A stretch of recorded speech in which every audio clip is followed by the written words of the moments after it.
the dead. Please put your phones away and join me. Represents 1/100th of a second for each of the 44,757 people killed in Palestine by Israeli forces, half of them children, 10,000 of them buried under the rubble, and the 3,516 people killed in Lebanon by Israeli forces, and the 815 Israeli civilians killed on October 7th. Were you uncomfortable? I hope so. We need to feel uncomfortable, to feel our bodies under siege, even for a minute. Those are the official numbers. However, there is other reporting that the direct and indirect deaths from this war is closer to 186,000. Why did I feel I have to talk tonight? This is my lifetime retrospective, but there is nothing in it from the past year, and that's missing. The museum has kept its promise to allow me to talk, and I thank them. But they claim that my activism and my art are separate, even though that has never been the case. The last year has been Palestine and Lebanon for me. Since October 7th, I've found it hard to breathe. I feel the catastrophe in my body, but it's not in this show. Why am I talking to you, Germany?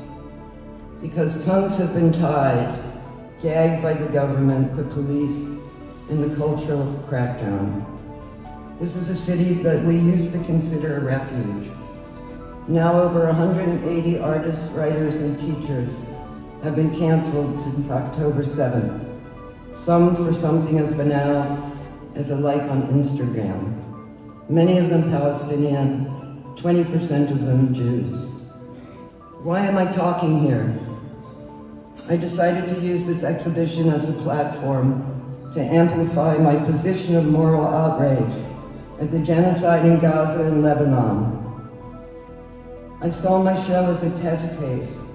If an artist in my position is allowed to express their political stance without being canceled, I hope I'm paving a path for other artists to speak out without being censored. I hope that's the result. Why can't I speak, Germany? Criticism of Israel has been conflated with anti-Semitism.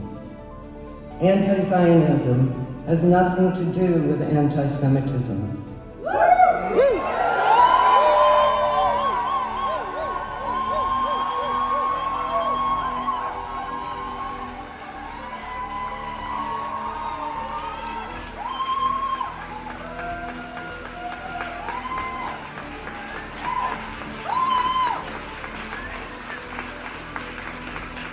This is a false equivalency used to maintain the occupation of Palestine and to suppress those who speak out. The word anti-Semitism has been weaponized. It's lost its meaning. In declaring all criticism against Israel as anti-Semitic, it makes it harder to define and stop violent hatred against Jews. Yes.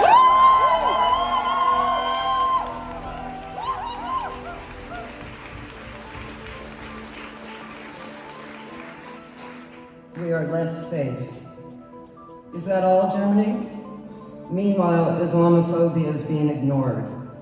The government's weaponization of anti-Semitism is being aimed at the Palestinian community in this country and those who speak out in support for them. Germany is home of the largest Palestinian diaspora in Europe, yet protests are met with police dogs, deportations, and stigmatization. Shame! Shame! Are you listening, Germany? Yesterday, the highest criminal court in the world, the ICC, officially issued arrest warrants for Netanyahu and Gallant for war crimes of starvation as a method of warfare, for crimes against humanity, for the widespread and systematic attack of the civilian population of Gaza.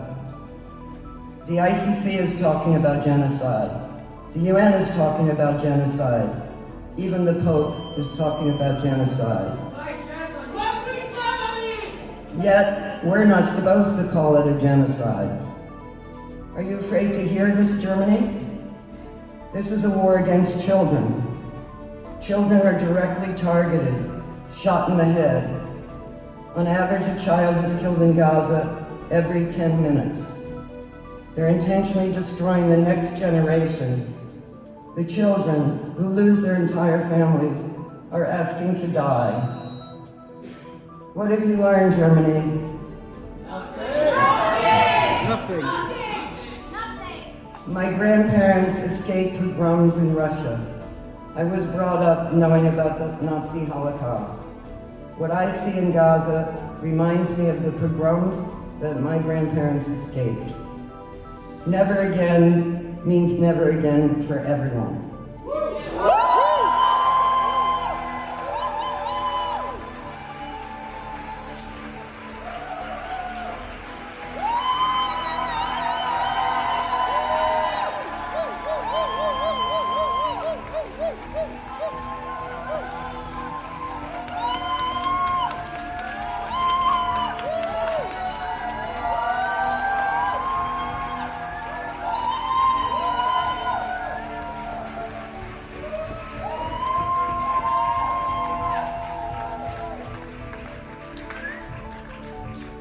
Israel defines itself as the eternal victim, which means it can never be blamed, and so is incapable of victimizing others.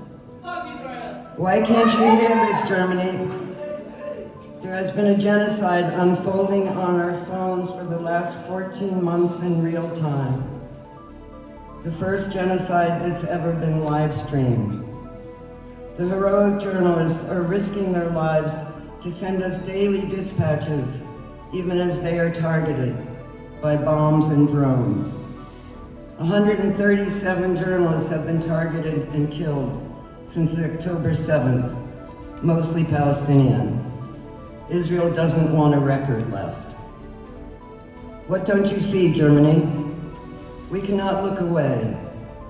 Can you imagine if it was possible to watch the war in Vietnam, the ethnic cleansing in Bosnia, or even the Holocaust live streamed on your phone? Would we have turned away?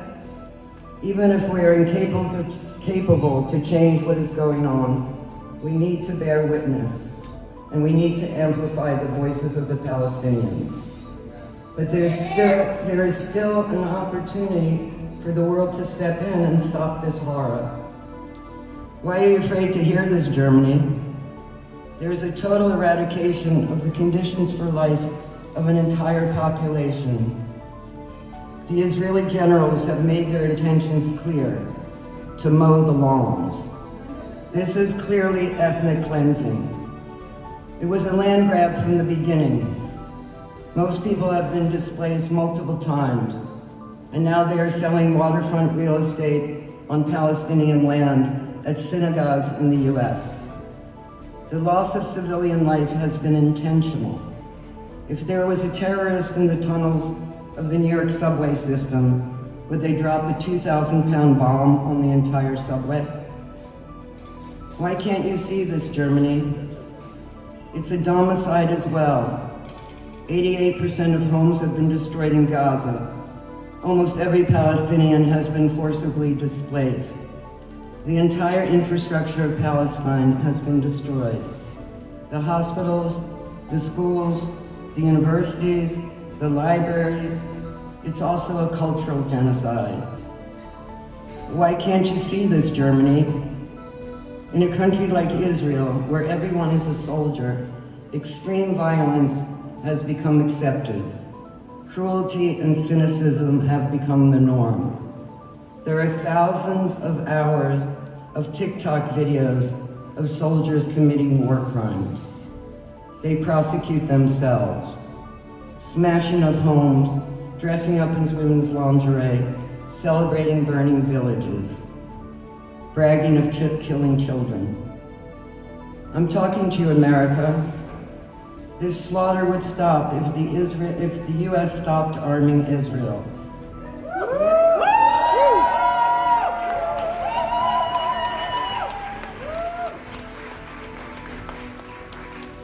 The U.S. has spent $22 billion on military aid to Israel.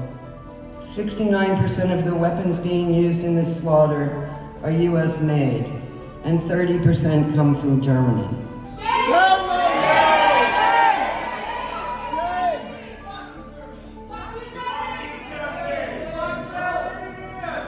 I will not stop talking to you, America. This is not just an Israeli war, it's also an American war. Corporations are profiting wildly. Their stocks have skyrocketed as the U.S. vetoes cease resolutions over and over. Why am I talking? Because advocating for human rights cannot be anti-Semitic.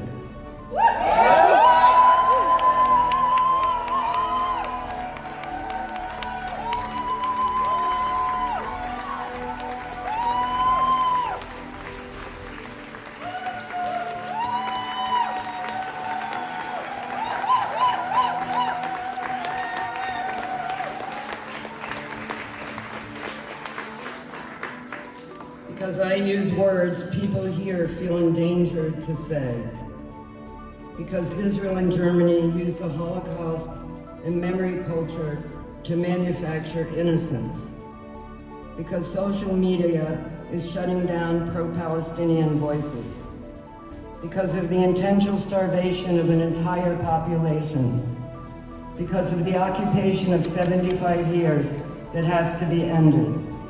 Because Lebanon is beginning to look like Gaza. What do we need to do? Millions of people around the world are screaming for a ceasefire, for an arms embargo, but their governments are not listening. We need to demand an arms embargo. Meanwhile, it's time to stop policing our allies. If we're on the same side, we should support each other, even if we have different methods. Our grief and our anger need to be channeled into action.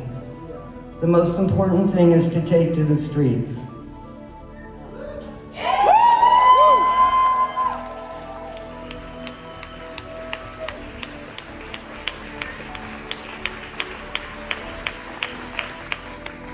The more of us there are, the more of us there are.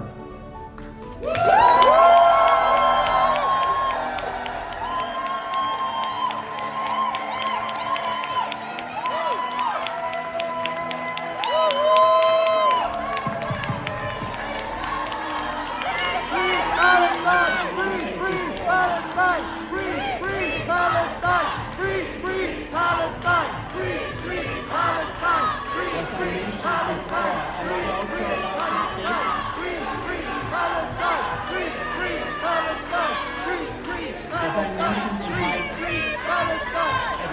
in my introduction earlier, I disagree with your opinion, Nan.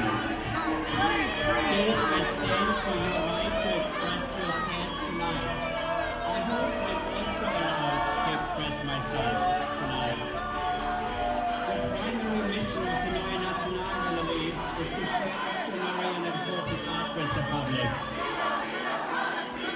We, as a museum in Berlin, consider it our responsibility and role to offer space for debate for urgent issues that are often left unspoken. Our work is grounded in essential values and are non-negotiable. Israel's right to exist is beyond question for us. The Hamas attack on the Jewish state on October 7, 2023 was a cruel act of terror that cannot be justified by anything. This also applies to the abduction of innocent people. We insist on the release of the remaining hostages. When Jews are threatened or persecuted simply because they're Jewish, we show our solidarity. At the same time, we empathize with civilians in the Gaza Strip and Lebanon, whose suffering cannot be overlooked. All people in the Middle East have the right to live without fear and with the assurance of their safety. We advocate for a peaceful solution for the Middle East. As a museum, we are deeply committed for freedom of art and freedom of expression, even in cases we disagree with that opinion. Equally important is our commitment to the dignity of every human individual. Why are you not listening to me? Which requires a strong opposition to any kind of anti-Semitism, Islamophobia, racism, and all other forms of hatred, bigotry, and violence. We have a unique historical responsibility here in Berlin and in Germany. We do believe that these commitments go hand in hand and need to apply equally to everyone. This is why we reject the logic of cultural boycott, as in the case in the campaign of the BDS. We will not allow calls for incitement to violence, the legitimization of trivialization of acts of terrorism, the injury and killing of civilians, or support of terrorist organizations. Neue Nationalgalerie is a space where freedom of expression and respectful exchange are possible. We are grateful that art and art spaces can still allow diverging perspectives to coexist in the increasingly polarized world. Thank you for being here tonight. Thank you for being here tonight.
Viva, viva Palestina! Viva, viva